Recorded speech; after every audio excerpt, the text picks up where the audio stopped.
హడావిడిగానా love marriage చేసుకున్నారా? అవునత్తమ్మా. ఏమిటోళ్ళు మీరు?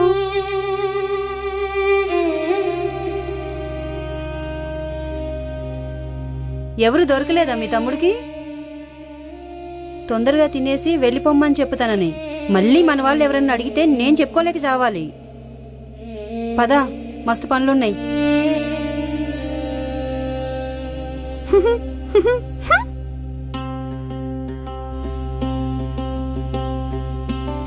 ఏం బావా, ఏమైనా ఉందా లేదా? ఏం కావాలి చెప్పవా, చెప్పిస్తా నీకు.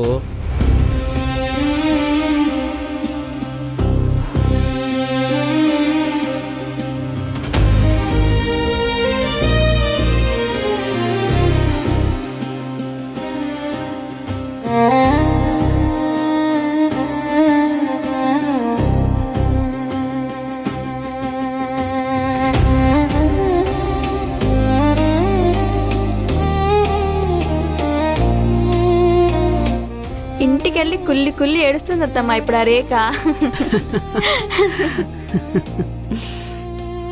వదినా, కార్తీకి చెప్పమని చెప్పాను కదా రేఖను తీసుకురావద్దని.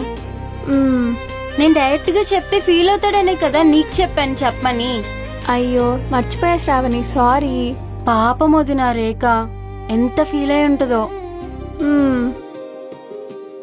శ్రావణి ఇటురా. హా అత్త, వస్తున్నాను. శ్రావణి నాకు ముందే చెప్పింది అత్తమ్మ, కానీ నేనే కావాలని దానికి చెప్పలేదు. మంచి పని చేసేవి దానికి చెప్పకుండా. దానికి ఇలాంటి దెబ్బలు తగిలితేనే ఇంట్లో నుండి వెళ్ళిపోతుంది. ఆ వేస్ట్ దానికి అట్లనే కావాలత్తమ్మా.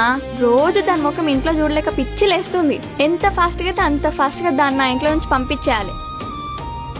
ఎవరి గురించి మాట్లాడుతున్నావు మమ్మీ? మీ కార్తిక్ బాబాయ్ వాళ్ళ పెళ్ళాం గురించి. ఏంటి అల్లుడు, రోజు రోజుకి స్మార్ట్ గా తయారవుతున్నావు? శ్రావణి నాకు స్కిన్ కేర్ చేస్తుంది మామ. ఏంటన్నయ్యా మీరు కూడా? కార్తీక్ వేరే సంబంధమే దొరకలేదా? అసలు తను ఈ ఫంక్షన్కి వస్తేనే నాకు చిరాగ్గా ఉంది. అలాంటిది ఇన్ని రోజులు మీ ఇంట్లో ఎలా పెట్టుకుంటున్నారు? ఏం మాట్లాడుతున్నావు మమ్మీ? నీకు తెలీదురా, నువ్వు గమ్మునుండు, నువ్వు చిన్నపిల్లోడివి. పెద్దోళ్ళు మీరే ఇలా చేస్తే ఎలా అన్నయ్య? ఏమో అన్నయ్య, మీకే తెలియాలి మీ పద్ధతులేంటో. సారీ మామ, ఏమనుకోకు.